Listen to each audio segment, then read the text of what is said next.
welcome to Humphrey Coliseum. Today, South Carolina and Mississippi State, they clash to close out their regular seasons ahead of the SEC tournament next week. There's a whole lot still at stake today. Yep. We'll tell you in a few moments with Damian Fishbeck, former Auburn star Kevin Fitzgerald with you. So, Damian, the curtain closes on one of the best regular seasons in South Carolina program history. They're a win away from 25. There's still a whole lot at stake today for this team, still playing for a double bye in the SEC tournament next week. They need a win today to do that. Yeah. Lamont Paris had a few words. He said, we simply have to let it rip. Yeah. Now's the time of the year where you have to play your best basketball. And that's what South Carolina's coming here to try to do, along with secure a top 4 bye. They'll have to try to get over that devastating loss versus Tennessee competing for the chip. But on the other side, Mississippi State, it's senior night, but they are led by a freshman. That's right, Josh Hubbard, who I think has to be in the conversation for SEC Freshman of the Year, both on the SEC and national level. You see his numbers, 30 points, over 30 points the last couple of games, average close to 30 his last 4 games. He is one of the more exciting freshmen to watch in all of college athletics. Hey, highest scoring freshman in the league, one of the higher scoring freshmen of the nation, so maybe he's locked that one up. South Carolina and Mississippi State for a second time this year. They met in the SEC opener. You heard the guys talking about it in studio. That was a 68-62 South Carolina win that really set the tone for their journey, if you will, to try to win the SEC regular season crown. With that off the table now, they play for the double bye in the SEC tournament next week. Away we go.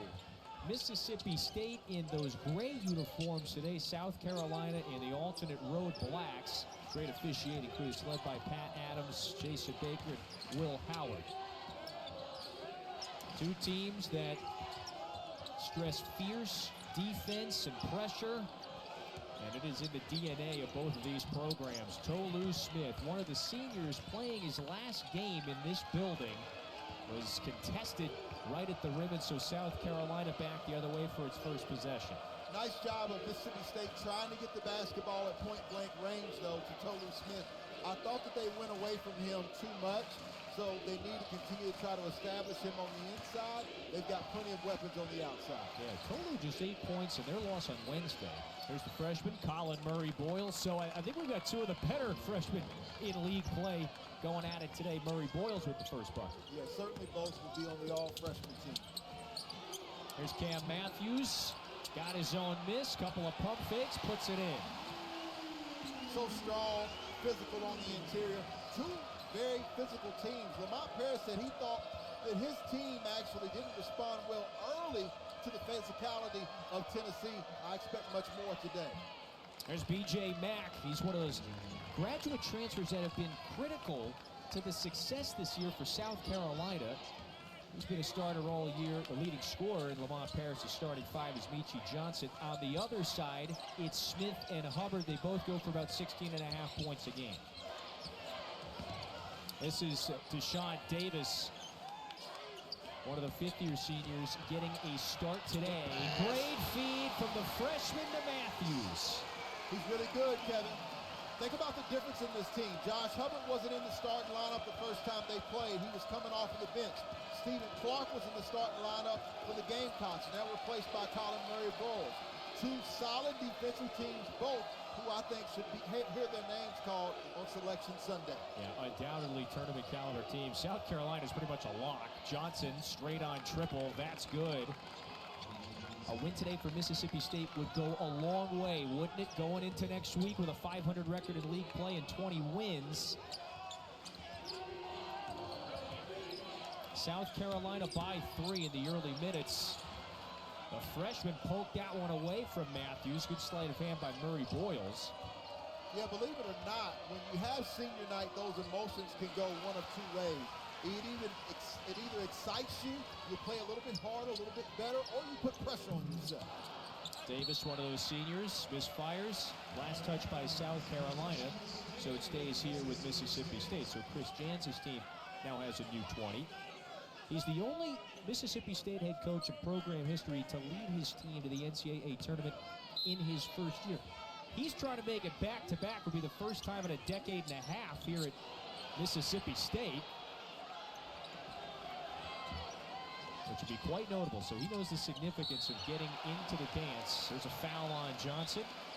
That's the first on South Carolina's premier scorer. Well, we talk about Coach Chris Jans and Lamont Paris. Lamont Paris, this year's Coach of the Year. Even though we've got some other coaches that probably hadn't gotten enough credit in the SEC. Rick Barnes, he was expected, he was proven, he got it done. You think about Nate Oates and what he lost at Alabama. Coach Cal does it every year with his freshman Bruce. And so, but Lamont Paris is the clear pick to me. Oh, Matthews missed the easy putback right on the other side of the rim. Yeah, 25 wins for South Carolina if it picks up the W today. Would be the winningest regular season in program history. Murray Boyles lost the handle, though his last touch by Mississippi State, so it stays here.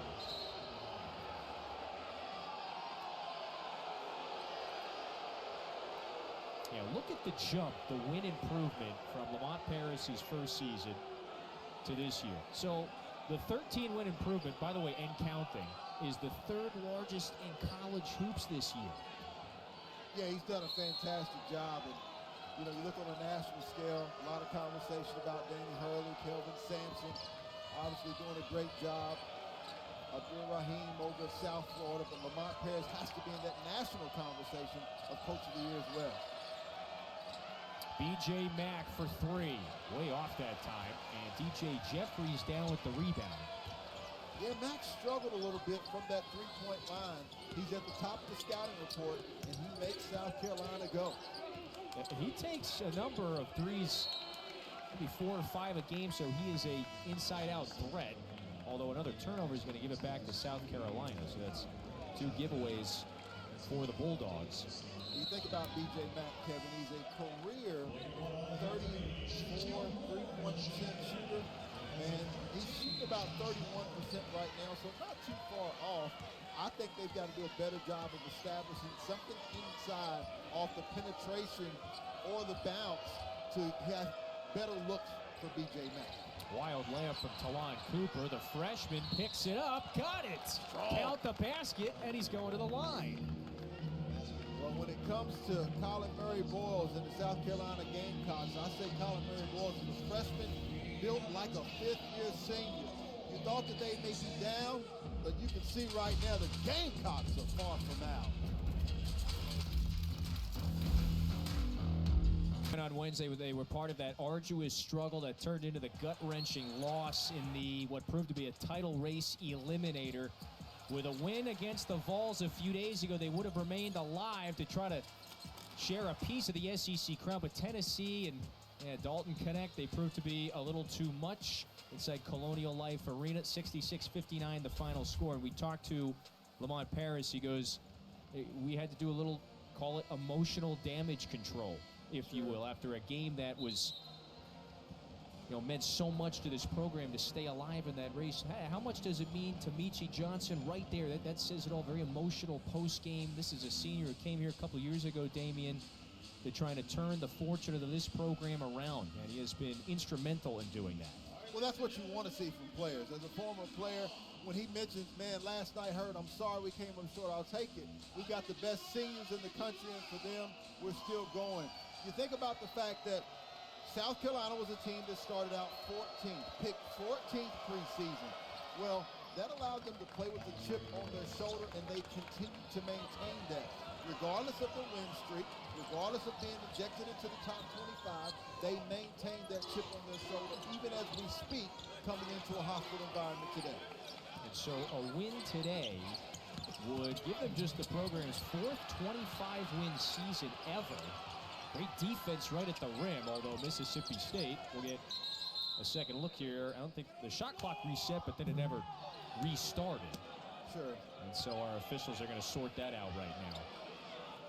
Again, they won 11 games a year ago, and Lamont Paris, where does the chip on the shoulder come from? In a lot of ways, it comes from Paris, if you will. He found guys that just had winning in their DNA. Winning was their #1 priority, and a lot of what he called high character guys. Well, he defines the evolution of college basketball. Now, if you want to make a change in a year or two, he's proved that you can do that. Yep. First of all, you have to be able to evaluate talent. He's proven he could do that. He wanted to get older. They're much older this year. More experience on this basketball team. He wanted to get more physical, stronger, better skill sets. He's got all of that, and he's proven that along with his coaching ability has completely turned around the trajectory of their success. Hubbard in the paint, fouled by Cooper. So the fifth-year senior contested, though he's whistled for his first, and Hubbard's going to have 2 at the line in a moment. Well, from an offensive standpoint, I believe Mississippi State has a higher ceiling. And the reason being is the different type of weapons they have. Tolu Smith gives them better inside presence. He's a veteran senior versus Colin Murray Boyles is the best inside presence along with DJ Mack, but he's still developing. They also have guys like DJ Jeffries, who now that he's healthy, has proven he can manufacture points along with Hubbard, Davis, and Moore on the perimeter. Maybe the commonality for a lot of those players you referenced, this is a very veteran Mississippi State team. There's a lot of seniors out there. In fact, the only rookie is Hubbard, and he's essentially the best rookie in the league. So along with Reed Sheppard and Rob Dillon. Yeah, sure. You got to mention those 2 names.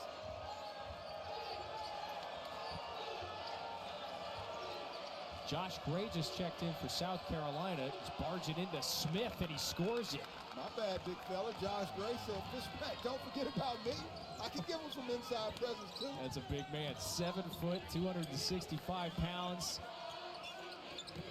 Right back to Smith, although he's about 18 feet away now. Shaquille Moore starts to turn the corner. Cross-court feed to Jeffries. Jeffries, a bit more of a slasher. To Matthews, goes up, missed it with the right. Rebound down to Murray Boyles. Cam Matthews usually pretty efficient on the inside there. Right now, these 2 teams both play extremely physical, so I'm anxious to see who kind of throws that first blow. It looks like South Carolina's doing it here early. Well, they've got the 6-point lead, 5 of 8 from the floor. Make it 6 of 9, and Murray Boyles has 7 points. Strong. You think he doesn't make a difference? He is really dynamic around the rim. He's got a quicker step than you think. Freshman from Columbia. Matthews determined to get this one to go this time. There you go. I like Jans making the young freshman guard. We hadn't seen a lot of change in defenses. Both of these teams will mix it up. Both use the 1-3-1. I'd be surprised, though, if I didn't see at least one of these teams go to the 1-3-1 during this game. Yep. These 2 coaches, they are noted tacticians, if you will, so it should be a fun tactical battle.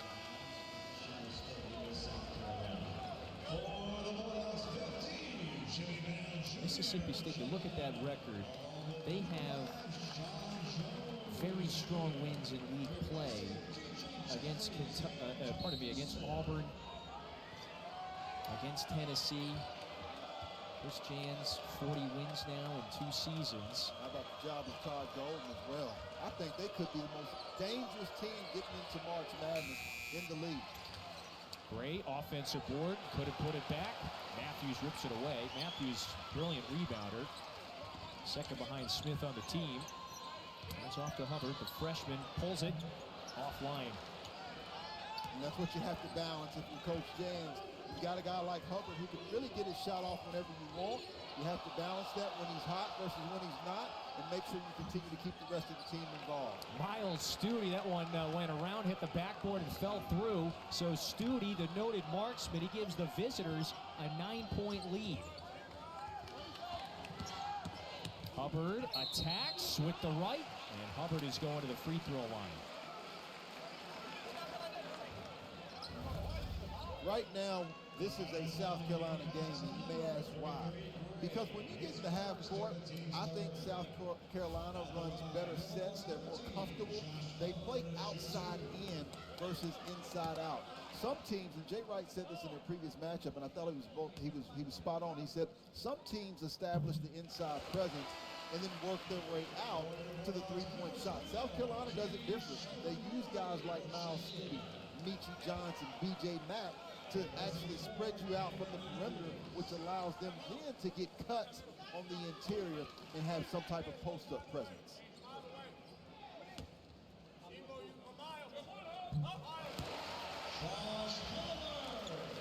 Once again, another slow start by Mississippi State. They've had 2 of those, one against Texas A&M on the road, another one against Auburn. They do not need to be climbing uphill against the Gamecocks here today. Jacoby Wright's contested three-pointer is strong. Hubbard's got it, and Mississippi State is quick into the front court. Hubbard spins on Wright. Jimmy Bell Jr. Nice pass. Yeah, give and go, big man.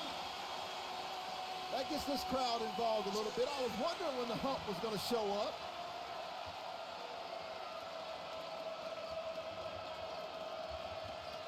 Regular season finale and the final home game here in Starkville. Those are Jimmy Bell Jr.'s first points, by the way, since February 21st.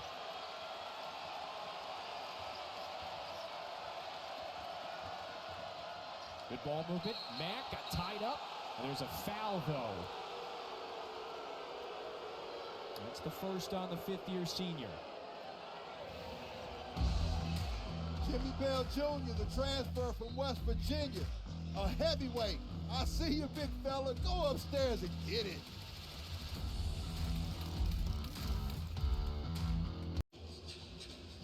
South Carolina won the first matchup when these two met to open up SEC play. That was a little more than 2 months ago, and they got the 5-point lead in the early goings of this one. Fish 7 of 13 from the floor. Yeah, well, South Carolina's really done a nice job, as we discussed, starting out from the perimeter. With that being said, I think South Carolina, we mentioned Florida earlier, is a team that could make some noise in March. South Carolina, because of the style they play, 4 possessions now where the shot clock has gotten underneath 10 seconds, can make it challenging for you if you're not accustomed to playing that way in March. But let's take a look at the three-point shooting, right? B.J. Mack, he passes to Meechie Johnson. What you notice about that is the extended range. And then Miles Stute, think about him. He actually led the SEC in three-point field goal percentage one year at Vanderbilt. And so they have multiple weapons that can stretch you. Then they can still begin to start to really slice you up and get into the interior on the offense. Well, right there, Johnson drives, kicks, finds Mack. New 20 for South Carolina. Johnson fouled on the way in. Well, again, how did he get inside? Because he's already made a three-point shot, so he had a nice shot fake, and then he had the ability to straight line drive. Some college players make it too complicated. Meechie Johnson knows who he is. You don't see him dribbling between the legs multiple times, playing with the basketball. It's shot fake, one dribble, maybe a pull-up or a step back, or a straight line drive to the basket. Well, you would expect that from the senior from Cleveland. This, Damian, it's been his breakout year, averaging career highs in just about everything. Points, field goal percentage, rebounds. You know, and he is starting to come alive once again. Went for 18 on Wednesday.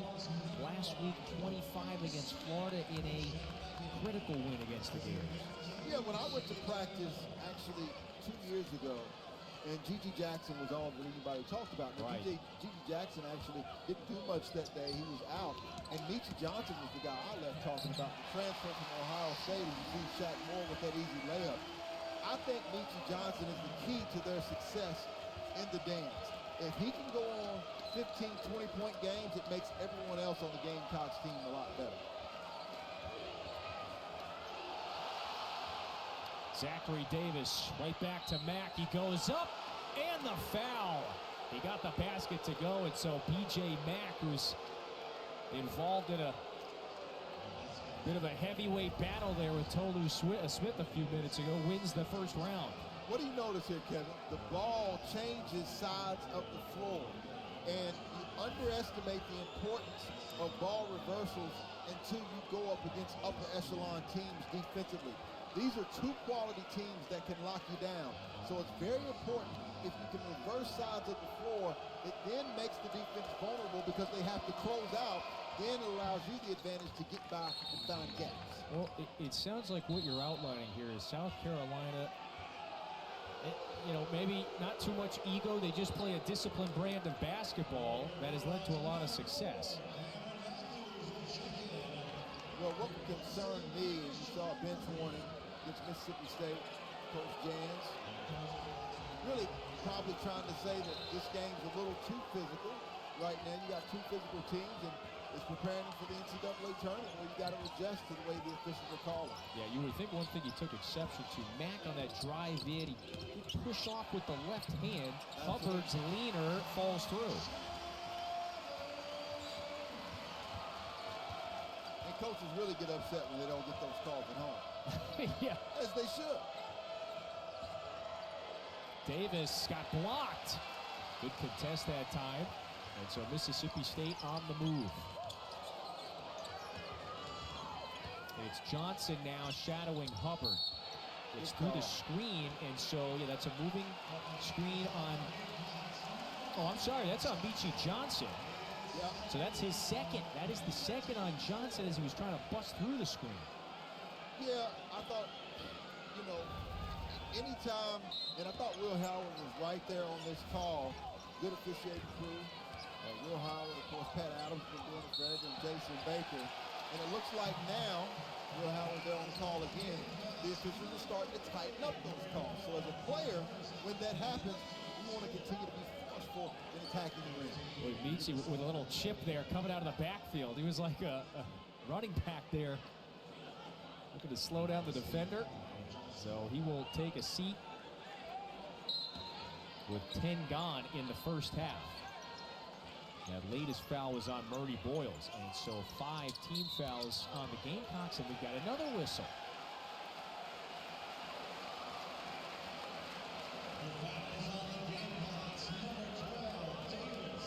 So that's the first on Zachary Davis, and Lamont Paris saying, everybody take it easy. Mississippi State, by the way, they're a lousy free throw shooting team. However, they're 1 foul away from going to the line the rest of the half. Great no-look feed to Matthews, and he converts with the left. Yeah, the officials have now softened up the defense of the Gamecocks a little bit. Let's see how they adjust, and do they attack as well on this end since they know the game has been called closer now. Meanwhile, 8 points for Matthews. That leads all Bulldogs scorers. Cooper gathers, goes up. That one's through. Nice. Jelon Cooper, assist-to-turnover ratio is through the roof. Top 10, 11 in the country, tops in the SEC. Hubbard, nope, that's strong. Matthews takes it away from Murray Boyles, but then he couldn't get the handle there on the baseline. It was great effort, although Murray Boyles stuck with it to poke it free. Yeah, well, Toby Smith has done a nice job of establishing his inside presence, and we always call those body blows. Because once Toby Smith is able to draw the double team, that allows him to distribute the basketball and make everyone else around him better, which are called delivering headshots at point-blank range.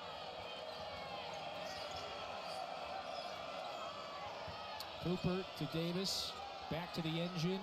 Talon Cooper, his fires. Gray, look what I found. And so a new 20 for the Gamecocks. Yeah, Trey, you think about Josh Gray, his big size you already mentioned on the interior. He's making an impact. Oh, Davis! Count the basket plus the foul. Zachary Davis, the sophomore from Orangeburg, looking for his shot a bit more of late. Yeah, Zachary Davis is a guy who I think is a very good defender, an underrated defender, but he continues to improve offensively. He's long, he's lengthy. You think about him starting the last 13 games, had a career-high 16 points at A&M, the game-winning layup, about 3 seconds left to go. You know, Davis, he is a great example of what Lamont Paris has talked at length about this year. He's got a lot of guys so appreciative, grateful to wear that South Carolina uniform. They grew up about an hour south of Columbia.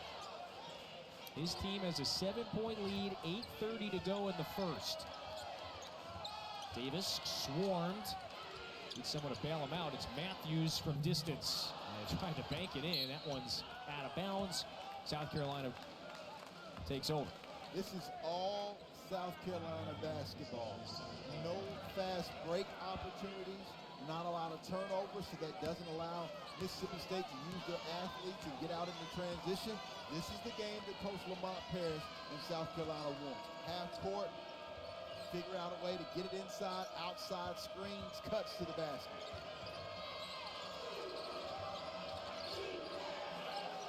Again, shot clock winding inside of 10. That's taken away. Morris Ugasuk, the freshman, lost it. Matthews cut off by the freshman. Matthews picks up the dribble. Where does he go? Smith. Foul.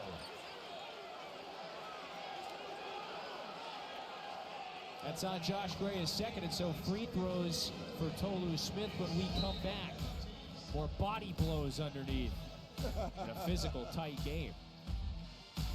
Update down at the Pavilion. How about Boots Radford? Trying to play themselves back into this bubble conversation, Slay. Yeah, they got a third score out of nowhere. Oh, Basicki, he is eyeing. He 42-29, all ag fire. Important one for Texas A&M as it maintains the lead there because the tournament, SEC tournament next week starts Wednesday. Game 1 at 7 Eastern from Bridgestone Arena in Nashville. You will be there, my friend? No doubt about it. Anybody who's somebody better be there. Are you kidding me?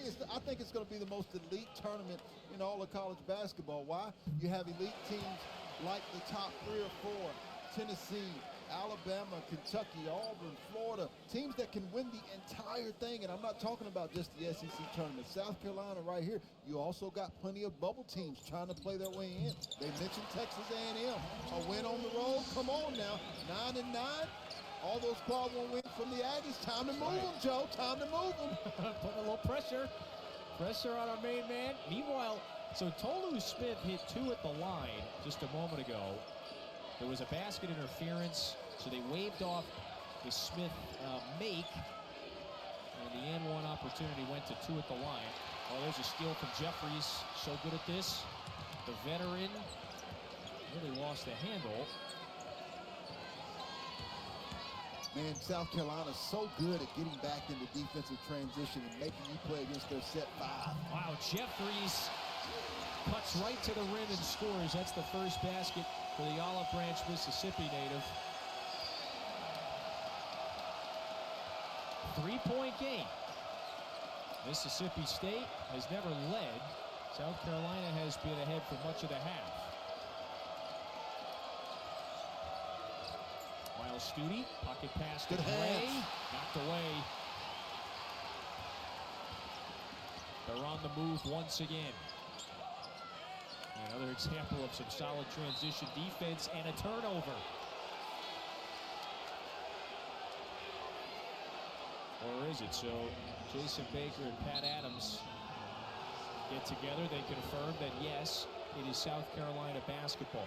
How vital has that been to the Gamecocks' success, not just today, but all year long? Well, I mean, for the Gamecocks, Kevin, they play a style that is unique in college basketball. Most people don't remember that run that Lamont Paris had with Bo Ryan, where a 7-year period they went to a few Final Fours, Sweet 16. I think their worst year was maybe a first-round exit. So he's been accustomed to winning. He did the same thing that Chattanooga got out of there. Great hire by Ray Tanner of South Carolina. This South Carolina team can compete and beat anybody in the country. They've proven that with wins on the road against Tennessee and at home versus Kentucky. Smith caught underneath, couple of ball fakes. Who wants it? Ripped away by Murray Boyles. Colin Murray Boyles now with 4 boards, along with the 7 points. It's had a brilliant start to this one. Stute triggers. It's offline, right, knocked it over to Jeffries. Drive and kick. Davis knocks it in. Now what you notice about that, Kevin, it was a little bit of offensive transition. They're shooting a little bit quicker. I think against better defenses, the better or quicker the shot you get, the better look you're going to get. Another turnover. Well, here they come. Here comes Hubbard. Here he comes. Fouled, so Hubbard's going to the line for a pair. On the move once again. Yep. One thing you'll notice when you get into March Madness, as the rounds go quicker, let's say you get into Sweet 16, Elite 8, Final Four, National Championship game, you got teams that get out into transition. And the reason being, most of the time as you advance, defenses are just quality. And so if they've got 5 guys set up and you're going against a set defense, it's really hard to score. Versus if you get stopped, you get out into transition, you push the pace, you penetrate, you kick, you drive, you dish, and you typically get much better looks.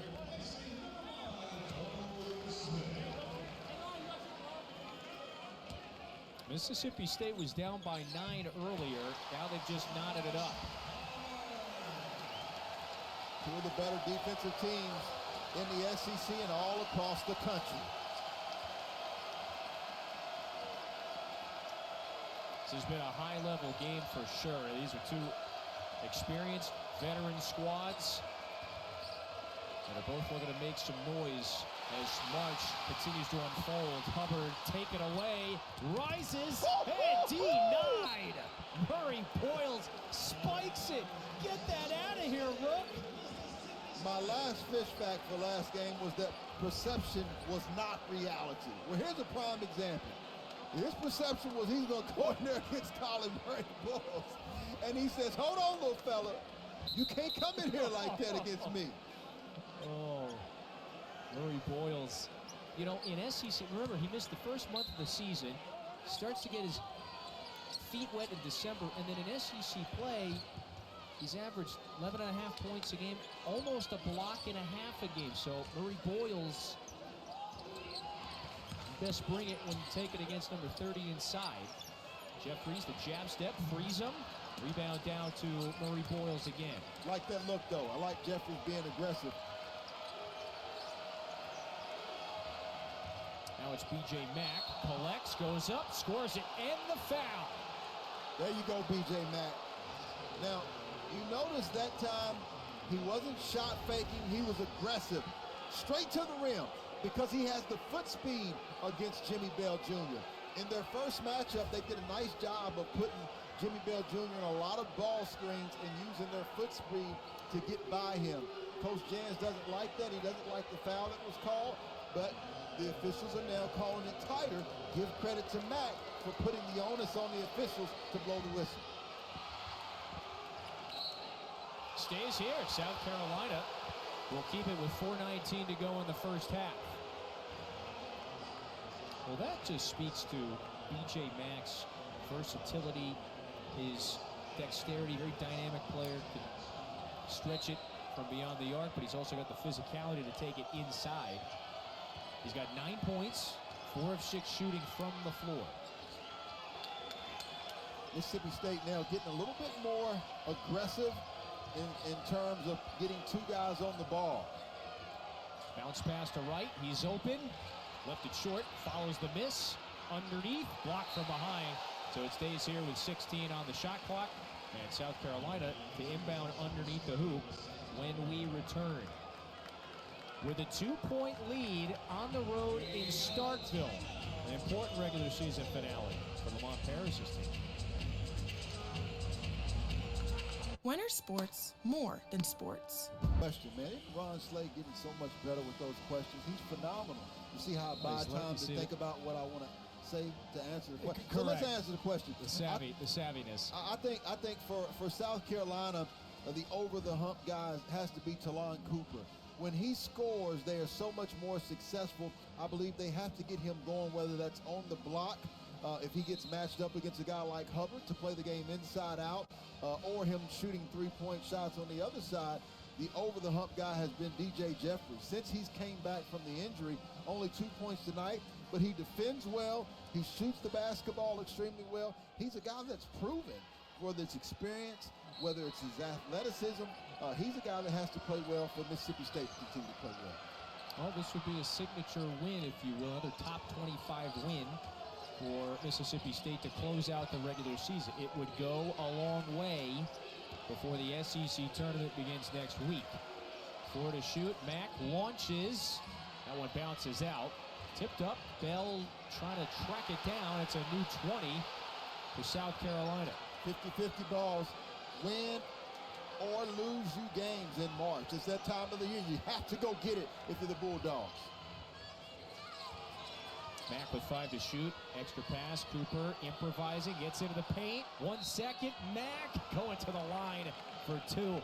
Wow, they use up 29 after the offensive rebound, nearly 20 seconds of that shot clock. And so Mack is going to the free throw line at the end of the sequence. Yeah, well, where did that stem from? Offensive rebound, a loose ball. Those are the type of winning plays you have to make if you're Mississippi State right now. So now 8 offensive rebounds for South Carolina. Yeah, they won that rebound battle on Wednesday against Tennessee. It was a game that was very physical the first half. South Carolina had to exert a lot of energy to get back into that game. It was a 1-possession tilt at one point late. Tennessee was able to pull away to the finish line. Mack has been very active, and there's been a matchup problem in this first half. 10 points now for the 5th-year senior from Charlotte, who's just such a savvy add out of the portal in the offseason. Yeah. Well, he actually takes a breather, which surprises me. I would have thought Coach Lamont Paris maybe was going to try to get Colin Murray Boyles out. South Carolina is in some foul trouble. Meechie Johnson's got 2 fouls. Colin Murray Boyles has 2 fouls. Josh Gray has 2 fouls. So if I'm Mississippi State right now, I am attacking the basket, especially the way they've been getting the whistle blown here later on in the first half. Wrapping up Hubbard here. Like he was cut just a few moments ago. Can't wrap it too tight, man. That's a shoot now. Can't affect that at all costs. Yeah. 8 points early in this first half. A little tight. See if it. There's the 1-3-1 we talked about. Well, he just lost the tape around the. He's done his curls lately, man. That tape had no chance around the bicep. Davis out to Hubbard. He launches. That's strong. Hubbard hasn't hit yet for deep. Davis has. Now 2 from beyond the arc. So the 1-3-1 does what it's supposed to do. It forces a tough shot, but they aren't able to defensive rebound. Nice job by State being quicker to that 50-50 ball. Remember, Davis hit 4 threes on Wednesday against A&M. 2-3 zone right now by Coach Jans. They want to get it to Colin Murray Boyles. There it goes in the middle. He's got to be aggressive. Couple jab steps on Smith, who's cutting. It's Davis, rises, and puts it in. Nice offense. Yep. See, most players, when the basketball goes inside, they stand. Give credit to Davis that time for a vicious cut to the basket that made himself an available recipient from that pass from Colin Murray Boyles. 7 different scorers now for South Carolina. Smith has been hounded for much of this first half, and Gray knocks that one away. It's a rejection by the senior from Brooklyn. Yeah, Tolu Smith used to being more physical, stronger. He's having problems with doing that in this game. He's got to use better angles to go around the defenders. Meechie to Gray. And Josh Gray gets fouled, headed to the free throw line momentarily. Everything going to the basket. The ball goes into Colin Murray Boyles. You see the double team, and Zachary Davis does a nice job of making himself an available recipient to go and finish at the rim. Nice job by the 6'7" Zachary Davis. It's like an equation, doesn't it? All these little things that you keep mentioning start to add up. The ball movement away from the ball, the 50-50 balls, etc. So remember, we've got Florida and Alabama softball coming your way Sunday, 6 Eastern. That is next Sunday on the SEC Network. You can also catch it live on the app. But all these little things, they start to add up, don't they? And where South Carolina is with the lead. Well, I don't know how you, Nate Oates, brought a mathematical equation into this, but I was following you. Yeah, they start to add up, right? Offensive rebounds, 50-50 balls, get to the free throw line. I'll take it. Oh, collision here right in front of South Carolina's bench. Cooper got run over. This is very important because the dribble handoff is so important in the game of basketball. You got to be stationary right there. You teach this to young players at an early age, which is coming to a jump stop. I've seen that all across college basketball. If you have the basketball and you're still moving after that dribble handoff, the call is going against you. You have to be stationary, just like you're setting a screen when you have the dribble handoff. You better continue to learn that if you're playing at the collegiate level. Jeffries takes a seat now with the 2 fouls. Cooper slashes in, throws it up, still free, bounces off of South Carolina. Bulldogs take it. Nice job of walling up that time by Tolu Smith on the inside. They're doing pretty well in regards to foul trouble. Only Jimmy Bell Jr. has 2. If I'm Mississippi State, I'm going back inside here. I know he hadn't had a lot of success with Josh Gray. Maybe get a screen and get him on the move. Hubbard buries the 3.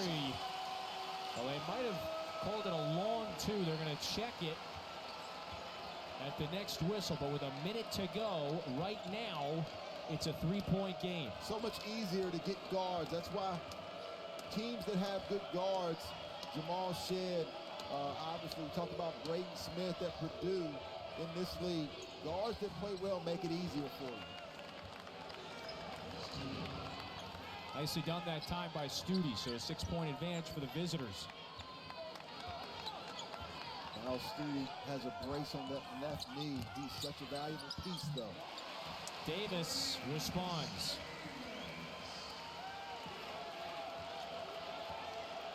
So the shot clock is off with 21 seconds to go. South Carolina has shot 50% from the floor. They've been very efficient here, but there's a turnover. Dangerous cross-court pass. Plenty of time. Matthews instead takes it in and lays it through. 6 seconds. South Carolina across the timeline. This is Johnson. Sets the feet. Fires. This is everything. And so Mississippi State with a timely bucket has it back to a 2-point game after 20 minutes.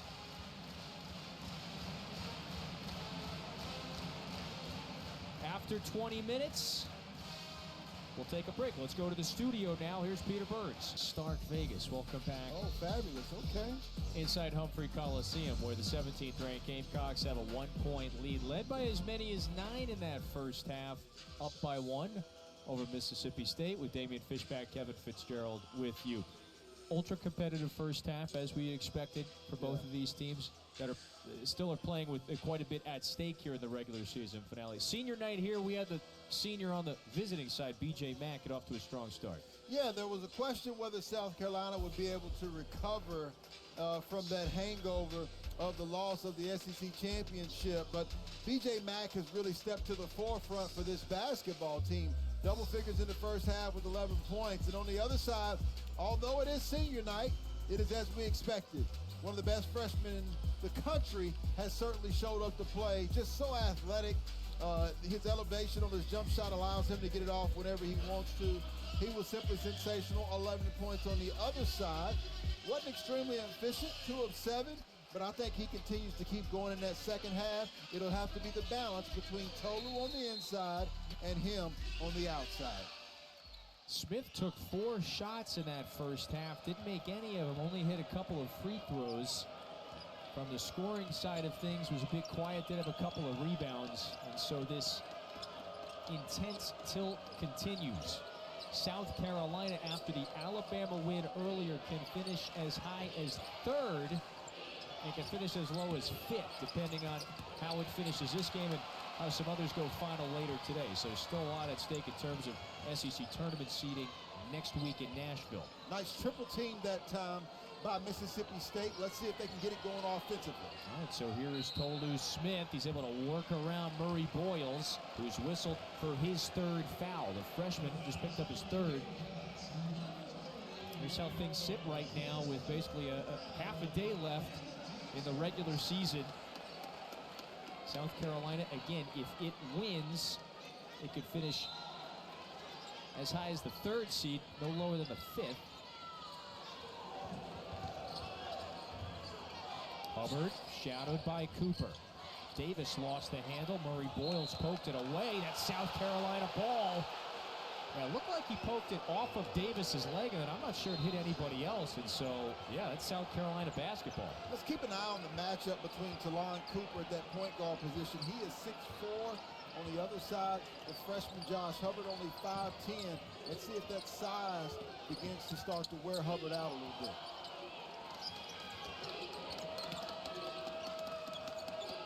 Johnson around the screen, leaves the three short. Matthews snatches another board. First 50-50 ball goes to Mississippi State. Love that screen. Hubbard connects.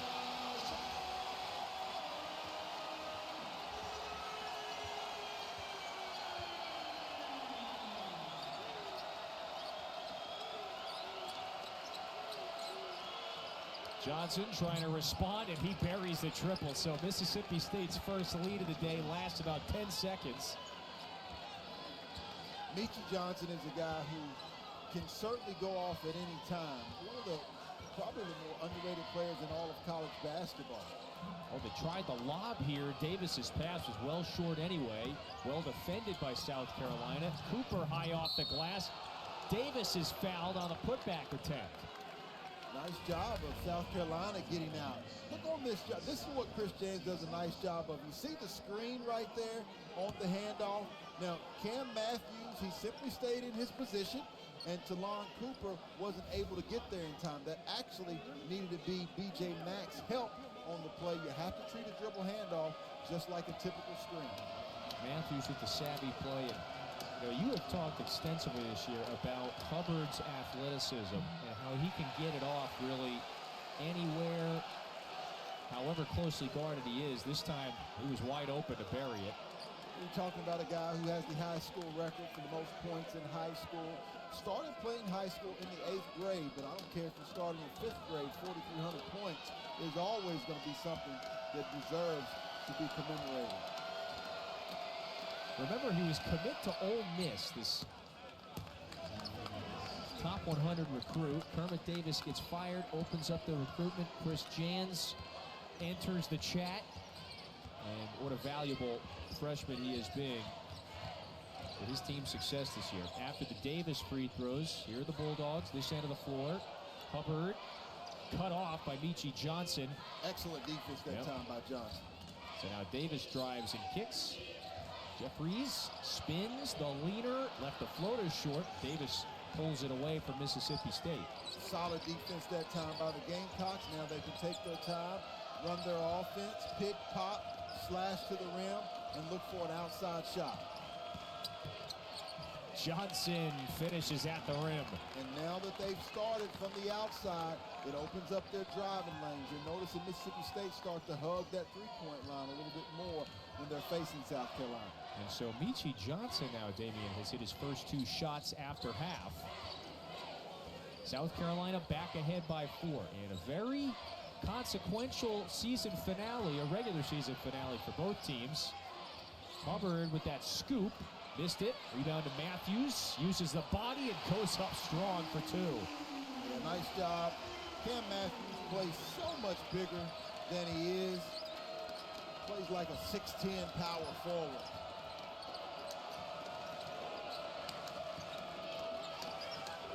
He's got a dozen. Davis in the corner. That's good. Zach Davis. Well, he's the type of guy where you expect him from defensively, but offensively, he seems to just continue to gain confidence. At 6'7", he's long and has a nice touch. Nice answer from Matthews. Attacks again. So now they're trading blows. South Carolina maintains the lead. Again, it's led for much of this game outside of a few seconds to begin the second half. Cooper's triple is in the air. That one's through. Pretty. Right now, South Carolina's so comfortable. They're calm. In order to beat the Gamecocks, you have to be disruptive. That's what Tennessee was doing. They were physical. They were in the passing lanes. They did a nice job of trying to throw South Carolina off. They've hit 3 triples to start the second half. Davis gets fouled, and he goes to the free throw line, but we come back. South Carolina's lead grows back to 6 in Starkville. Monday on ESPN. So, Joe Lunardi, our bracketologist, he has got 7 SEC teams projected in the field right now. That's if the NCAA tournament started tomorrow. It obviously doesn't. Tennessee, he has them projected as a 1 seed. The Vols have never received a 1 seed in the NCAA tournament before. And then on the other end of that scale, Damien, you've got Mississippi State projected as a 10 seed. So it goes without saying how important a win against a ranked program like South Carolina would go today. Yeah, I mean, this is a game that you certainly want to win to guarantee your entrance a week from tomorrow, right? Selection Sunday. When you do not have your name called, it is excruciating, especially when you're right there on the cusp. We've seen that with so many teams in past years. A&M taking care of business right now. I think 9 minutes left in that game. They're up 20-plus points on the road against Ole Miss. Still a potential for an 8th team. I think the Aggies should be right there with all their quad wins. But Mississippi State should be in that field, but you have to take care of business today. South Carolina, you don't care about Mississippi State getting into the tournament. You want to continue to play excellent basketball. And building that momentum, peaking at the right time with tournament play around the corner. There's a foul on the drive in, so Mississippi State will have some free throws in a moment.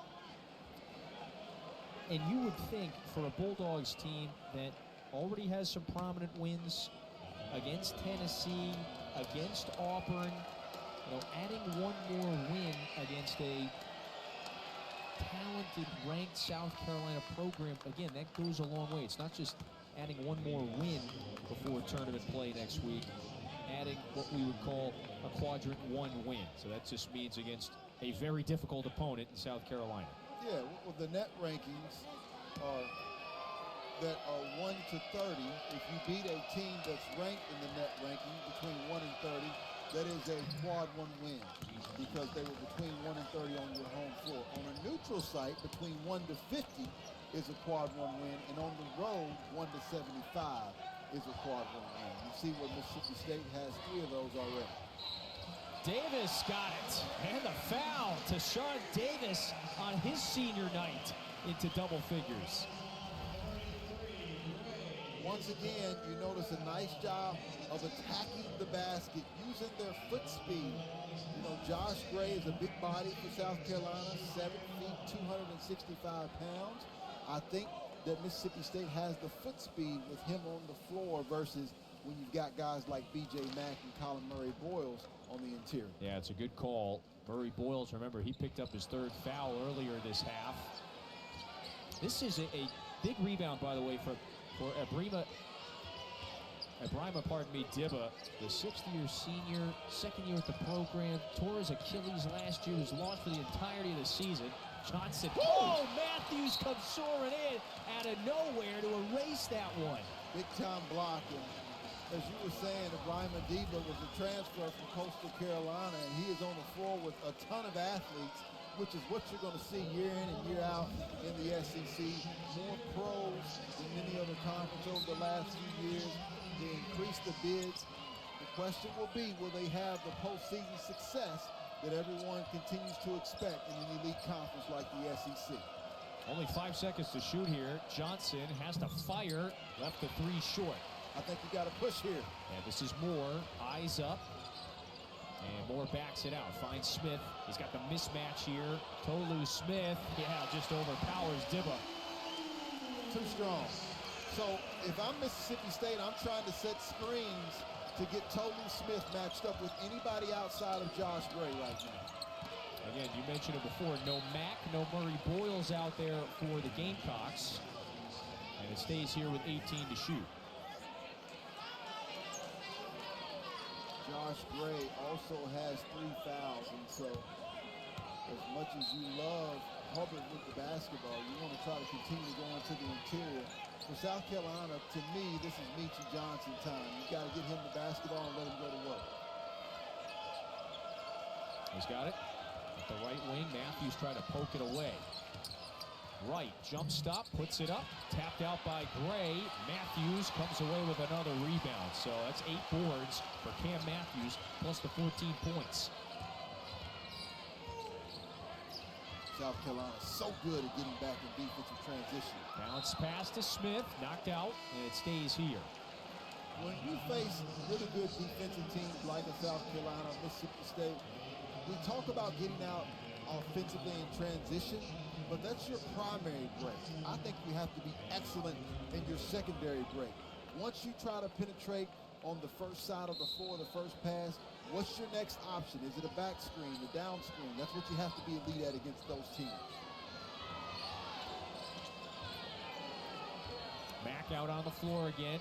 He's guarding Smith. Bodies with Tolu Smith. Has to pick it up and give it away. Hubbard a long 2. It bounces out. Jeffries got his hand on it. And B.J. Mack snatches it away. Yeah, solid job of boxing out and securing that board by B.J. Mack. These teams are even. They're 50-50 on the glass today. Dibba finds Studi open. Can't cash in. And so now Matthews approaching a double-double. Dibba fell. Numbers. Jeffries. Yeah! And the foul!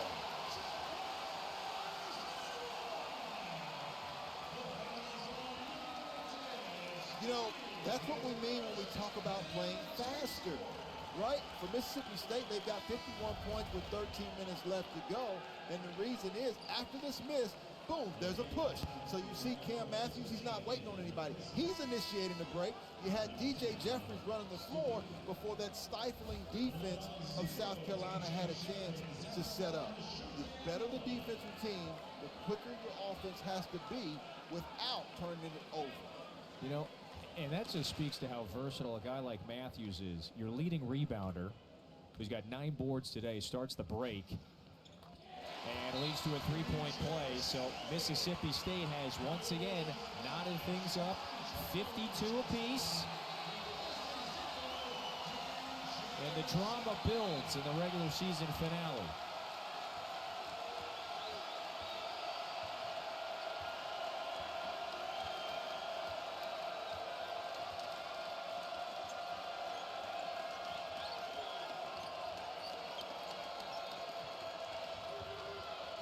White around the screen, bounce pass to Mack, barges into Matthews and scores it. Beautiful curl screen. Jacoby Wright came off of that screen, was able to draw 2, which allowed B.J. Mack to angle. It's a well-run offense there. Oh, Matthews lost it, and so now a run out for Cooper. South Carolina with, okay, back-to-back. Count the basket. They'll get a chance for one more after Wright. When you play teams like South Carolina, like Virginia, these are the plays that break your back. We call them pick six. In football, it's the same thing in basketball. They simply kill you every time. The crowd was getting going. Nice job by Lamont Paris keeping his team poised and calm, and now creating offense off of their defense. There really has been a belief that has been palpable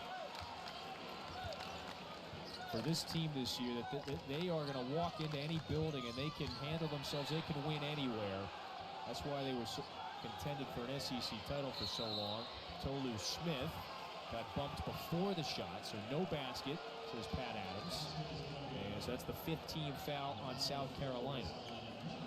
Well, huge foul once again because you're now trying to soften up that defense. The key is for Mississippi State to continue to go inside to try to force a double, which will allow other players like Hubbard, like Moore, able to knock down shots. Hubbard patiently waits for Moore to free up. Hubbard's got it back, launches, and hits the 3.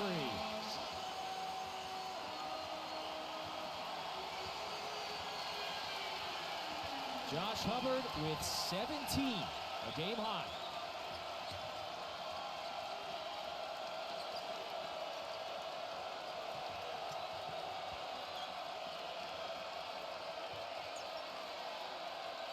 To shoot, Murray Boyles attacks, banks it in. Wow. Strong. The young freshman does a nice job of really using his bounce with a purpose. He doesn't just pound it on the floor for no reason whatsoever. Hubbard had that one stripped away by Wright. Good sleight of hand. And South Carolina with a chance to continue building on its 4-point edge. Deba goes up, missed it, and Hubbard, he just was over the end line. Don't forget, knocked out of bounds momentarily. Matthews muscles in and scores. Lets out the roar afterward. Excellent matchup. Two guys with similar size, athleticism.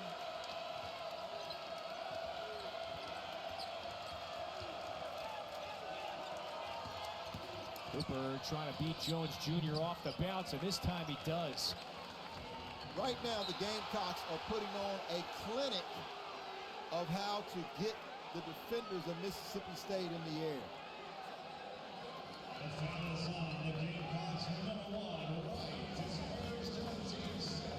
Foul on Jacoby Wright there, and that'll take us to a timeout. Well, right now, Hubbard, even though he took a shot in the face, he delivered a shot to the Gamecocks here. Toughness and with their grit, how hard they play is now something that is paramount for the Mississippi State program. They're trying to add one more top 25 win before tournament play next week. Smith with the follow. The glass so important right now. Right now, Mississippi State is +2. Just such a close game. Paper-thin difference between these two teams right now. We've got about 10 minutes to go, and it has been very close throughout. Mack, 4-3. All of that stemmed from Shaq Moore getting hit on that screen when he fell on the floor. That allowed basically 5 against 4 for the Gamecocks to knock down a huge 3. So again, we've got less than 10 minutes to play now. South Carolina has not led by more than 9, but it's led for the majority of the game, and they're going to get the ball back after the illegal screen. So once again, we'll repeat it. When you are executing a dribble handoff, come to a 2-foot jump stop. Now, a lot of times it's just being lackadaisical. You don't think the defender's there, and a lot of times you can get away with it. But this is twice now that we've seen a ball handler not come to a 2-foot jump stop, and it caused their team a turnover. Yeah, Mississippi State, the offender in both of those occasions. South Carolina could stretch its lead. Johnson wiggles into the paint. This is Murray Boyles, goes up with the left. Jeffries secures it. Jeffries, one of those seniors, part of the Senior Day festivities pregame, finds Hubbard, pinballs out, and so a new 20 for the home team. We mentioned at the outset of this basketball game how Tolu Smith was not established in the Texas A&M game. And I believe that's one of the reasons why they lost. Josh Hubbard can get his shot whenever he wants to. I think in particularly, he needs to try to get it in transition more. But when they are in the half court, they have got to get him a touch on the interior. Whether he scores or not, it's going to be helpful for their team. He's got the 6 points. He's only taken 6 shots. Jeffries sets the feet. This is the 3 short. Zach Davis with the board. So Johnson working off the screen. Bounce pass. Murray Boyles goes up with the left and finishes. Nice. South Carolina going inside. Right now, the Bulldogs are on the perimeter, and I like this timeout call. Yeah, sensing that South Carolina's lead now is swelled back to 7. Boy, they have had their hands firmly on the steering wheel in this battle today. Winners Today, Texas A&M does hold the 30-point lead, so that's going to be an important one. Meanwhile, here in Starkville, South Carolina has led for the majority of this game. Its lead is back to 7. And there's where things stand on the bubble right now. That's according to Joe Lunardi. A lot could change, of course, the next week. It's What are we? Sure. We're 8 days away, Fish, from Selection Sunday. Well, first and foremost, you got to acknowledge those are all quality teams right there. This time of the year, if you're in the conversation, you're an outstanding team. And, you know, Coach Patino and St. John's played Creighton well both times this year, beat Creighton one time. They're still trying to continue to gather wins. King English dealing with the loss of Bryce Hopkins, Yeah. him and Devin Carter still fighting. Every team is fighting now to get into the tournament. You got to win basketball games. Wes Hopkins, the one-time SEC player himself at Kentucky. So South Carolina trying to take advantage of the steal now. Again, they led by as many as 9. That was in the first half. Game tightened up since that point. However, the Gamecocks, 5 of their last 7 on this side of the floor. Oh, wow, there's a cross-court feed. Mack able to come down with it, and his pass is blocked out of bounds. 9 on the timer. Thoroughly impressed with the Gamecocks thus far. You saw, they talked about that A&M team. Well, South Carolina goes in and beats a desperate A&M team. They beat an Ole Miss team when they were talking about that was a must-win, and now they're up on a hungry team in Mississippi State. Yeah, Mack dragged his pivot foot. Turnover. Well, this is good for Mississippi State to be able to call some turnovers, and obviously officiating crew right there on the call. Pat Adams not going to miss that one. But the turnovers have been critical for South Carolina. Right now, they've caused Mississippi State to turn it over 11 times with only 9 assists. A negative assist-to-turnover ratio is always bad for your team. Here's the paint touch for Tolu. Tolu kept the pivot foot, fires that one up. Matthews blocked by Murray Boyles. And Murray Boyles fired up. That's his second block of the day. Timed that one nicely. This is now Johnson. The floater bounces out. And Jeffries down with another rebound. That's 6 now for the senior. Sean Jones Jr. cut off. Smith got it. Once again, defensive stop, offensive push in transition. You're going to have to see that if you want to advance in March. Super competitive finale for South Carolina and Mississippi State. Consequential one for both teams for several reasons.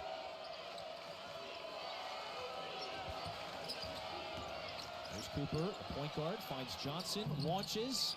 Rebound down to Jeffries. Got to push again, though. See, to me, this is too slow for Mississippi State. South Carolina's defense is so good, but now that you're set, you got to go inside to Smith. That foul takes us to a timeout with 6:45 to go. 5-point game in Starkville. 5 to go, 5-point game. Yeah, this is what I think Mississippi State has to do in order to manufacture more points. When there's a change of defense to offense, look at DJ Jeffries. You've got to get out and go. You see a discombobulated, broken up defense that time, trying to find out who they're guarding. That's why they have to get stops and then push to get out in transition. Matter of fact, that's the biggest difference in the Aggies and Texas A&M of late. They're playing faster. Play as fast as you can play without turning the basketball over. That's only going to enhance and help your offense. You see it with Kentucky. You see it with Auburn. You see it with Alabama. You see it with Tennessee. All of the teams that are successful get out in transition. It's been a better shooting half for these Bulldogs. Wow, Tolu Smith just would not be denied that time. Well, it's easy to deny him when he doesn't get the basketball. They went inside to him on that play. He's into double figures now with 10. Mississippi State been playing from behind for much of the day, shooting 55% in the second half.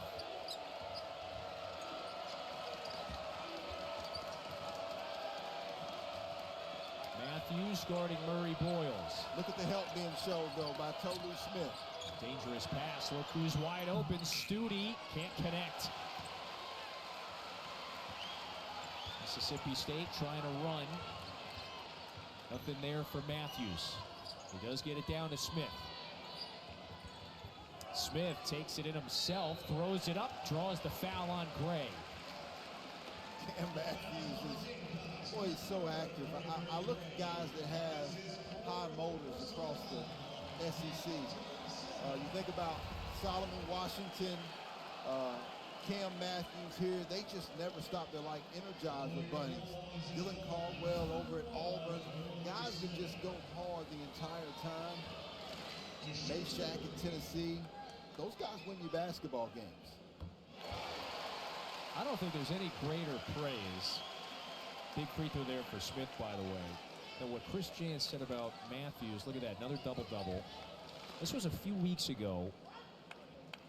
He goes, he's not just our leader, he is our heartbeat, he is our personality. That gritty, tough, all-out effort mentality has been palpable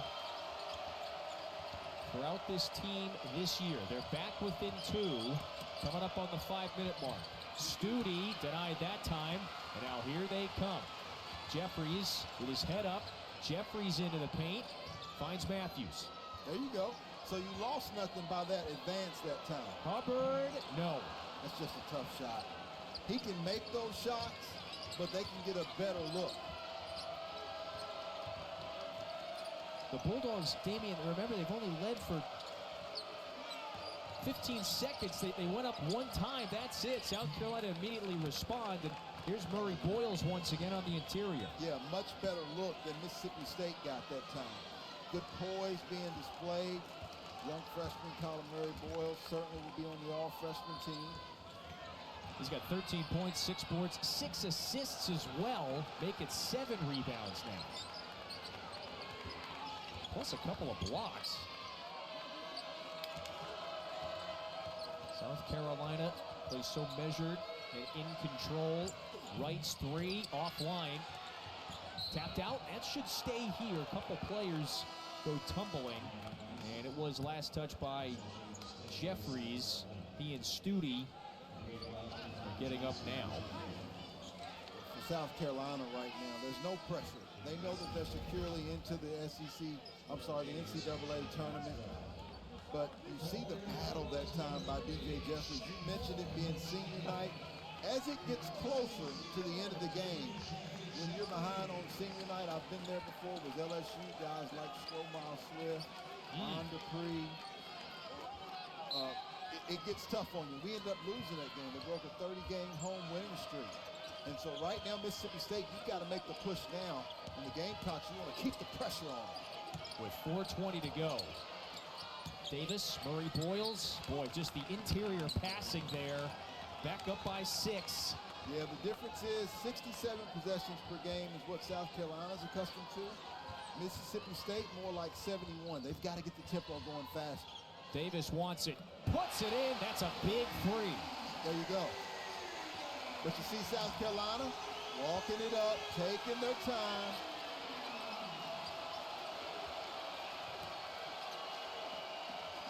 A tight, intense battle since the opening tip. South Carolina has hit its magic number of 70. Johnson can't hit the 3. Tolu Smith secures it. Here comes Matthews. Matthews hesitates. And now they start to initiate some stuff. Got to get it inside of Tolu. Whether it's on the ball screen or going straight inside. 3:15 to go. Hubbard hesitated, now lets it go, and that's good.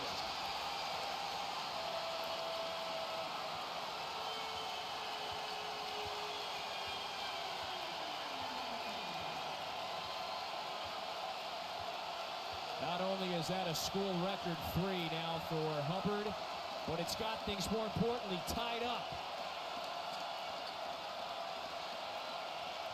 Inside of 3 minutes, South Carolina drains some clock, 4 seconds to shoot.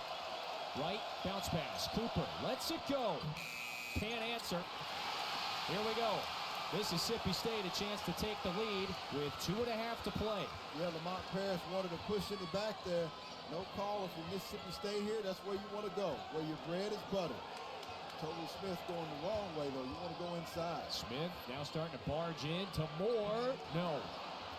Last touch by South Carolina. And so Mississippi State has it with 2:17 to go. Well, we talked about what was on the line.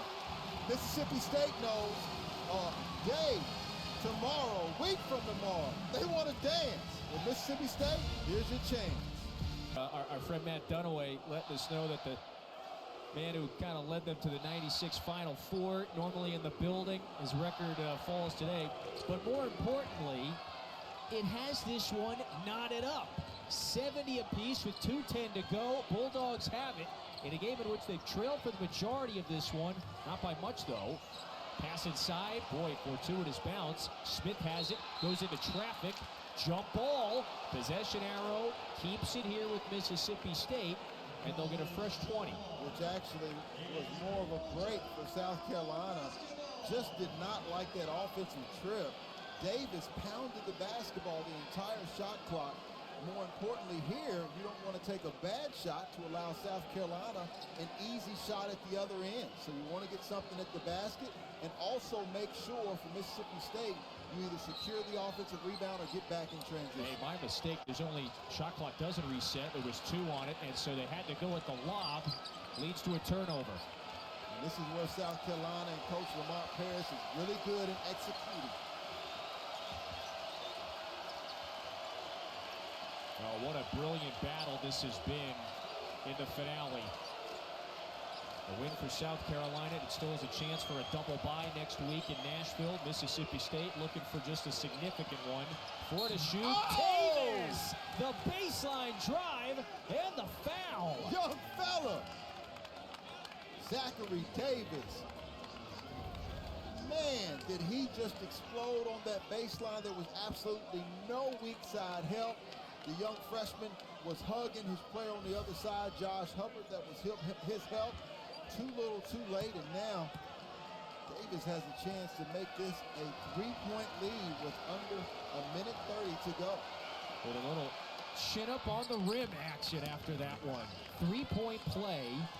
South Carolina leads it with 90 seconds to go. You don't need a 3 here.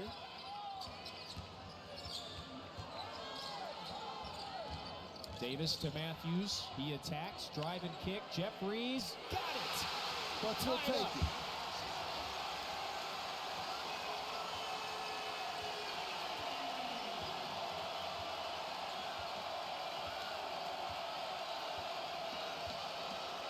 $60 seconds to go.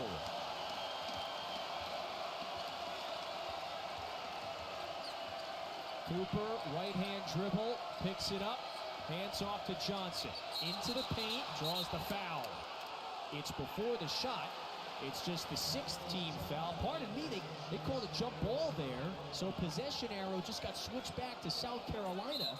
And so it inbounds with just 4.2 on the shot clock. Watch the offensive glass here. Watch for Davis, Moore, and Mack to attack the offensive glass, as well as Meechie Johnson. This is usually his time. His range starts when he walks in the gym. Cooper to inbound. Johnson trying to work around a screen. Cooper finds him. Ball fake goes up. Here's the 3. Follow for Murray Boyles. Crashing the glass hard. And there you go. Offensive board. And the freshman Colin Murray Boyles with 17 to lead the way for South Carolina. Has him up by 2. Exactly what we thought, right? Meechie Johnson gets a good look at the basket with the shot fake, and then there was no defensive box out, uncharacteristic of Mississippi State, and a huge rebound for the Gamecocks, who actually have been out-rebounded by 6, but on the offensive glass, they have 13 that have led to 15 second-chance points. This one has been tight, intense, and dramatic for much of the afternoon. Here you go. Both teams have a pair of timeouts. The possession arrow favors Mississippi State now to point that one out with 43.8 to go. And the Bulldogs, they do still have 1 foul to give. South Carolina is in the bonus. And the Bulldogs are set to inbound in the backcourt with 43.8 to go. Yeah, there's no reason to panic here if you're Coach Jans. You've got 2 guys who have proven they can score. The question is, do you want to go for a tie or a potential win here at home? Regardless, you know that South Carolina is going to get another possession. So I like going inside out. They've done a nice job on Tolu, though. Colin Murray-Boyles and B.J. Mack have both done a nice job of responding to Tolu Smith physically. Josh Hubbard, we know he's lethal from behind the three-point line, but he struggles to get at point-blank range because of his lack of size. I'd also keep my eyes on Davis and Jeffries, who've both proven their ability to knock down the three-point shot today. Boy, heroic performance from the rookie Murray-Boyles again. Here's Mississippi State. The shot clock, by the way, has not started. Hubbard, though, he buries a three! Like the timeout called by Coach Jans, want to get his defense set up. You know, with a couple timeouts left, I imagine this will certainly be chess over checkers here down the stretch. Both coaches like to change it up. Nice solid screen. B.J. Mack was backing up a little bit, wanting to make sure that he kept Hubbard in front of him, and Meechie Johnson's just not there fast enough for an elite score like Josh Hubbard. I like the play out of timeout by Coach James. Well, let me correct myself, too. That was just a long two, so it has things knotted up at 75. Wow, with 32 seconds to go.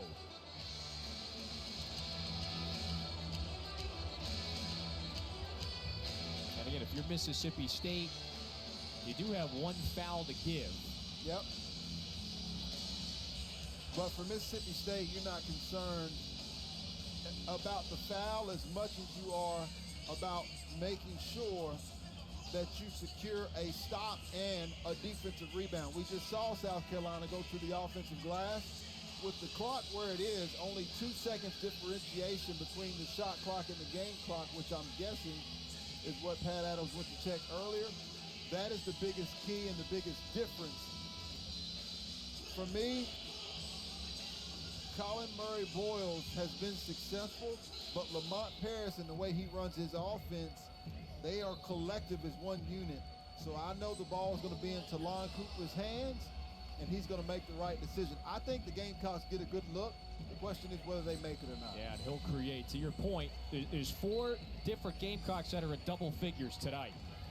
Murray-Boyles with 17, B.J. Mack has got 16, and then Meechie Johnson and Zach Davis, who came alive during some significant stretches, both with 11. So here you go, South Carolina with a chance to take the lead, 32.2 to go. See what kind of defense they. So right now it looks like they're matched up man-to-man. It's Cooper, Mack, Johnson, Murray-Boyles, and Davis, the 5 out there.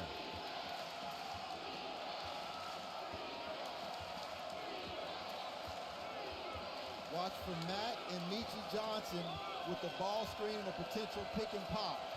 Maybe even a ghost screen. Yeah, Mack a bit confused. Now he's coming over to set the screen. Johnson back to Mack, ball fake, couple of dribbles. He spins, throws it up, fouled with 4.2 to go. It was the right call. Officiating crew's been on it all night. And Tolu Smith had his hands up, but his body was leaning over. And give credit to B.J. Mack because he initiated the contact as well. He wasn't fading away. He was searching for the contact. Strong game for B.J. Mack, the veteran from Charlotte. 16 points today, and a big one to break the tie. South Carolina's got 2 timeouts. We'll see if they use that to set their defense. If I'm Jans, I certainly try to use it to make sure that my team makes the appropriate play. 2-point lead for South Carolina. And now a timeout with 4.2 to go. One last chance for Mississippi State. And again, they're going to have to inbound it in the backcourt and go the length of the floor, if you will, with 4.2, Damian. So if I'm in the huddle right now, the first thing I'm reminding my team of, if I'm Coach Jans, is that we are out of timeouts. So you want to make sure that you actually get the basketball in bounds first. Second of all, you have to realize that it is a 2-point deficit, not a 3-point deficit. 4.2 seconds is plenty of time to get all the way to the basket. And then finally, I'm reminding my team that you do not want to expect a call. A lot of times We have great officials all across the country, but it's hard to get one a lot of times in this situation. So you want to be strong with the basketball. On the other side for the Gamecocks, you don't want to foul, but if you have to versus giving a wide open layup, you certainly want to do that. And you also want to make sure if there's a three, you contest without fouling. The 5 out there for Mississippi State: Jeffries, Davis, Hubbard, Matthews, and Tolu Smith with 4.2. A good rule of thumb is it's like 4 dribbles, maybe a dribble per second. And South Carolina on the other side here counters with a timeout. Well, what we just say, I told you it wasn't going to be checkers. This is going to be chess. 2 very cerebral coaches, 2 of the best in the SEC and all across college basketball. And so now, Coach Lamont Paris has solved the type of setup. His assumption is probably what everybody's assumption is, that something is going to Josh Hubbard to get the basketball, and he's going to go down and create a play. The challenge with that is, with Hubbard, you know it's going to have to be a jump shot probably, because with his size, he has to go to a floater. It's hard for him to get all the way to the basket. But there are other weapons. We mentioned it. Davis has knocked down 3 3-pointers tonight. You've got DJ Jeffries, who's knocked down a 3-point shot. But Hubbard is 4 of 8. My guess is he's the one that's going to get this shot. He's got a game-high 22. We have squeezed out just about every ounce of drama from this one. Let's see what we get on the final play of the regular season. 4.2 to go. Hubbard flashes, goes to Davis. Couple dribbles, 2 seconds. Davis, he's fouled. Wow. That's the 8th team foul on South Carolina, so it's a 1-and-1 here for Deshaun Davis. Whoa. Did they not hear me? I said the one thing you don't want to do is foul. Yeah. And Davis looks like to be hurt a little bit. He's limping on that sideline. I hope that he's going to be okay.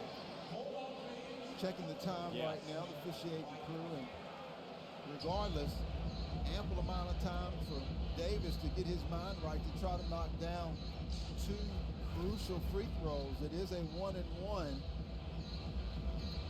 Jacoby Wright comes over to help. Wow, look at the action over there. Boy, on certainly wasn't Jacoby Wright, I don't think. We're kind of blocked from that view. Maybe it was DeLon Cooper. I think it was Cooper that ran into him. Now they're going to put 1.4 on the clock, which is huge, because that means if there is a miss, there is a time for an offensive rebound, even to catch and go right back up versus having to just tip the basketball in. That's a great point, partner. Now, at the free throw line is the 5th-year senior from the Bronx, Deshaun Davis. This is 2nd year in Starkville. He was one of the many seniors honored pregame. He's 70% at the line on the year. Today, 1 of 3 at the stripe. Yeah, 64% partner in conference play. As a player, you always felt like the first one was the big one. Critical moment. 1-and-1. First free throw is good. Now, you just saw it go down. You want to just have that exact same motion. The key, though, if you're South Carolina, if he does miss, you want to make sure you're on the glass. Davis, you want to just do the exact same thing you did. That one's through. Not up at 77. South Carolina has one more timeout. Lamont Paris is going to use it. 1.4 on the clock. Wow, the foul proves to be incredibly consequential. Mississippi State nails 2 free throws. Davis gets it done at the end of regulation here. Well, with 1.4 seconds, it's going to be something, one of 2 options. Something with the player going towards their basket, because if you get it going away from your basket for the Gamecocks, then that's just not enough time to turn around. Or it's going to be a pass, which that's what I'm assuming, that gets it more of the length of the court. That way, if there's any type of turnover, then at least there's just a steal, and Mississippi State can't throw up a shot to try to beat you. A game that Mississippi State has trailed for the majority of. Matter of fact, they led for 1 possession. That's it. But here they are tied with the 17th ranked Gamecocks with 1.4 to go, and Davis on his senior day with the critical makes. However, South Carolina has got a catch, a dribble, one last heave perhaps to end it in regulation. No more timeouts for either team. Again, for Mississippi State, contest but do not foul. Cooper to Johnson, one dribble from half court, way short, and we are going to overtime. Welcome. Overtime game of the year for South Carolina. They beat Missouri in OT back on January 13th. First overtime game of the year for Mississippi State. Gamecocks win the tip.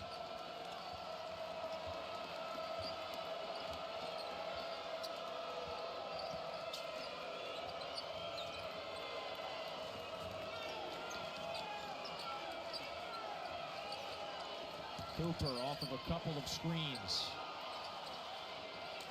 Murray Boyles, he's got 17. Cross-court feed. This is Johnson for three. Excellent execution. There was never any panic as the shot clock went down. That's the DNA of teams that play the type of style that Virginia's and South Carolina, Coach Paris, Coach Tony Bennett like to play. Hubbard gets fouled. He's going to the line. Boy, they really do get better, if you will, as the possession plays out. Well, they get better, and defenses typically get worse, right? You see the second overtime game this season for South Carolina, where they're 1-0. And this is the first one for Mississippi State. Teams, we used to work on when we were playing defending for 35 seconds. That's when the shot clock was still at 35 seconds. We would just guard. We would practice guarding for that long. And when you first started, like your freshman year of college, you start to feel like your legs are getting heavy. You start to look up at that shot clock. And that's the type of strategy teams like South Carolina and Virginia like to use. This rookie sensation, Hubbard, meanwhile, now with 24 points. He's averaged about 28 a game the last four. He's got a couple of 30-point performances of late.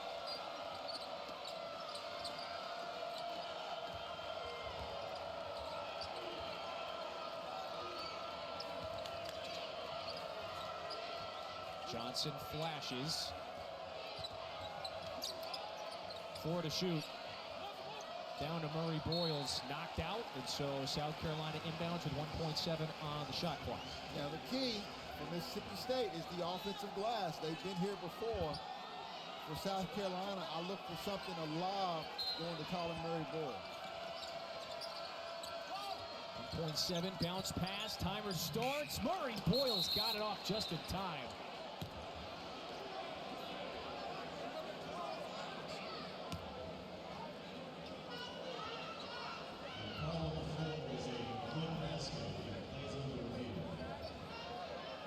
And so Pat Adams going to the monitor here. Yep, I'm sure they're just going to make sure the basket was good. And 3:45 left to go. I'm sure right now, listen, to me it was good. I don't think it's going to take that long. With that being said, for Coach Jans, he's in his huddle right now probably saying, what were you thinking, guys? You knew it was 1 second left. You've got to be more active than that. You do not want to dig a hole right now if you're Mississippi State. Yeah, a team that's been, they've played from behind for the majority of this game. They've never been out of it, but not an unfamiliar position for a Mississippi State team that is aiming for one more top 25 win before heading to tournament play next week. Matthews, an aggressive attack, got it to go. Two physical teams right now.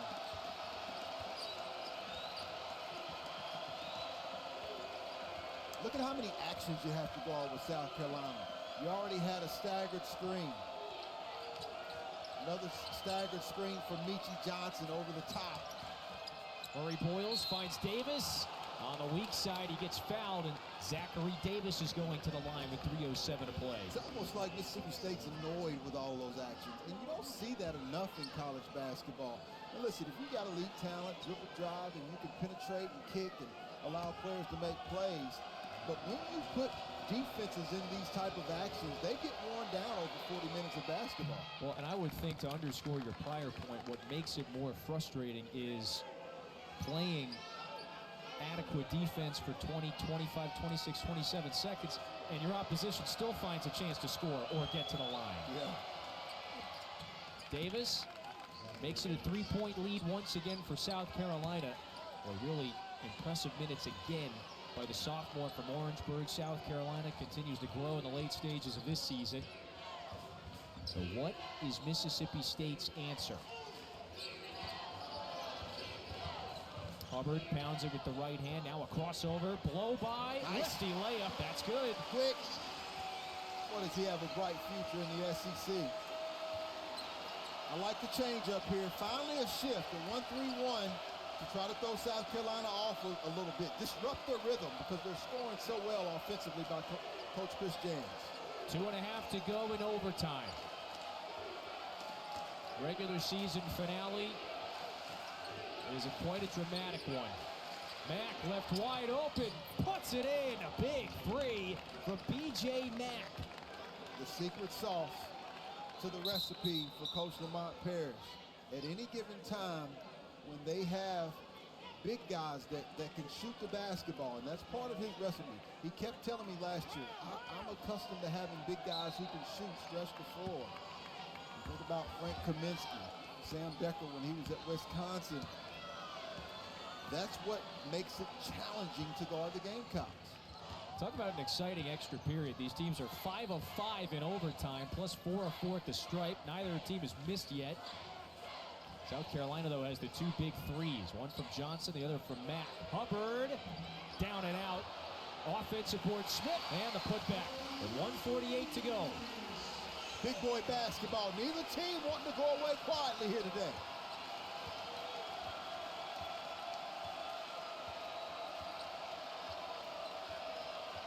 Now Mississippi State's in a 2-3 zone after showing a 1-3-1 last possession and then going to man-to-man. Bounce pass, it was a lazy one. Murray Boyle somehow comes away with it. 3 seconds on the timer. Logo three, way short. And now Mississippi State has a chance to tie or take a lead after South Carolina's first miss in overtime. Hubbard back out to Matthews. Not a noted three-point shooter. Bounce pass down to Smith. Quick move on the baseline. Wow. That's a kickball. No, there's a foul. There's a foul on South Carolina. It was a two-handed shove. And Pat Adams did a great job of coming in there to make sure he made that call. Watch B.J. Mack, a two-handed push. Yeah. You got to call that. This game has been physical at times.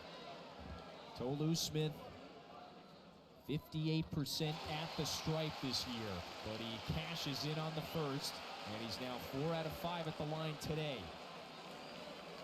This all-conference post force. He's been with this program for 5 years. He's trying to end his regular season on a high note. Ball back to South Carolina after the miss, and with 60 seconds to go. Will Howard is swirling the right index finger. That's the indicator that our officials are going to go to the monitor to check possession here. And you can, of course, do that inside of the last 2 minutes regulation and overtime. Adams is letting Chris Jans know, don't worry, we're taking a look. Oh, wow, that was closer than I thought. It's still Tolu. It's out on Tolu Smith. I think you're right. But I didn't see Meechie Johnson touch it. These officials are so good. You think about how many times they're right on the call, even when they do replay it. And Meechie Johnson touched it first, but then right afterwards, it does go off of Tolu Smith's hands, and you can tell how it changes the opposite direction. Meechie Johnson was trying to knock it one way. Tolu Smith hits it with his left hand. Yeah, Tolu basically punches it out. And so that would give South Carolina possession with a minute to go.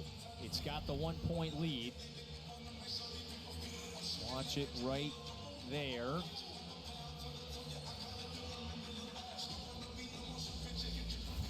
Not much that you can lean on to overturn it. And No, again, the not at original all. call was South Carolina possession. Yeah, I think they were spot on once again. Well, We give the this has guys, been we give the guys in the stripes a hard time, but most of the time they're right. Now, for obviously a huge miss, and it certainly prioritizes this defensive possession even more, because if you can get a stop here, then you can go after a 2 or a 3. It just leaves things wide open. Chris Jans has changed defenses. He does it again. He's went to a 1-3-1 back to man. Now he's in a 2-2-1. Let's see if they go 2-2-1 back to 2-3. This has been quite simply wonderful college basketball game. And they do sit back in that 2-3 zone. And with a team like South Carolina, who's prudent and diligent, takes up a little bit more time, a little bit more methodical, shot clock now becomes their enemy. 35 seconds to go, 4 to shoot. Mack puts his head down, goes into Smith. Oh, it goes all the way around and in. Timeout, South Carolina, 30.6 to go. Yeah, Lamont Paris, head coach of South Carolina, likes to use his timeouts after scores to set his defense and calm his team down.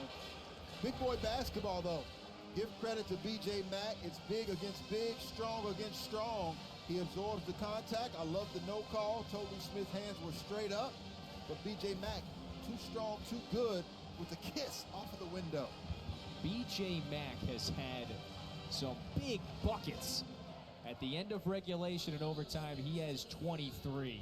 Well, while we got a moment, let's check in with the studio. Let's go to Peter right now. All right, Damian, 30.6 to go in overtime. Mississippi State has the ball. They're down 3 right now.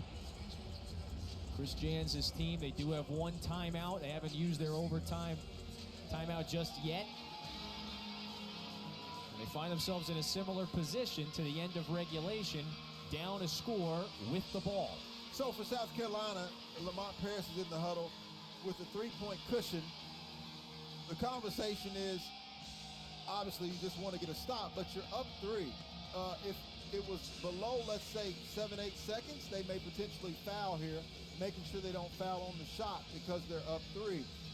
But on the other side, for Coach Chris Jans, I think you want to try to score as quick as possible for 2 reasons. One, if you score 2, you can then go and put South Carolina on the free throw line, extend this basketball game.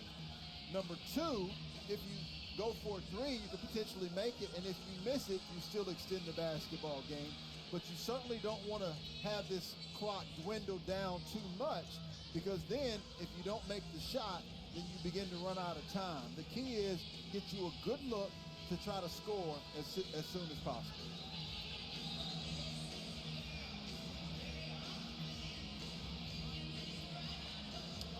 It's been an intense battle.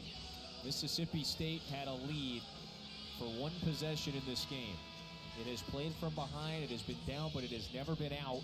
Deshaun Davis's free throws at the end of regulation pushed us into OT. And so the Bulldogs will inbound in the backcourt, 30.6 to go.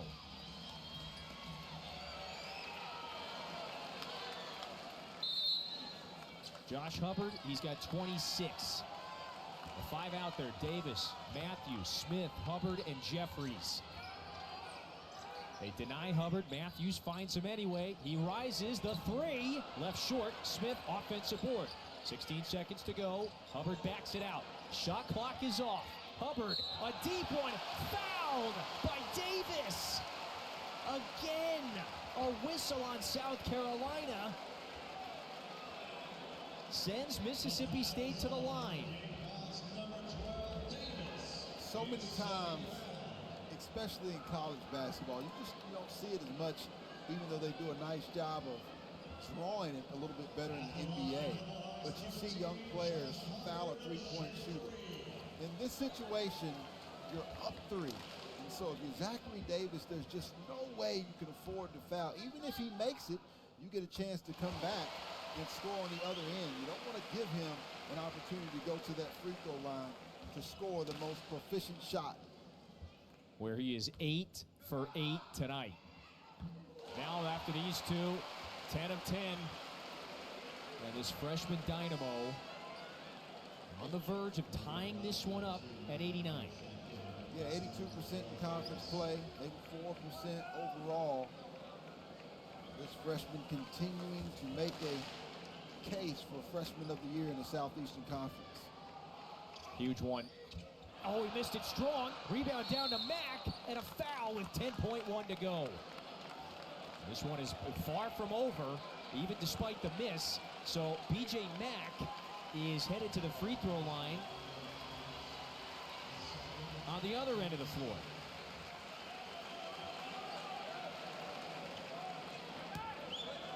And let's remember, because Mississippi State only has 8 fouls, it will be 1 in the bonus. Yes.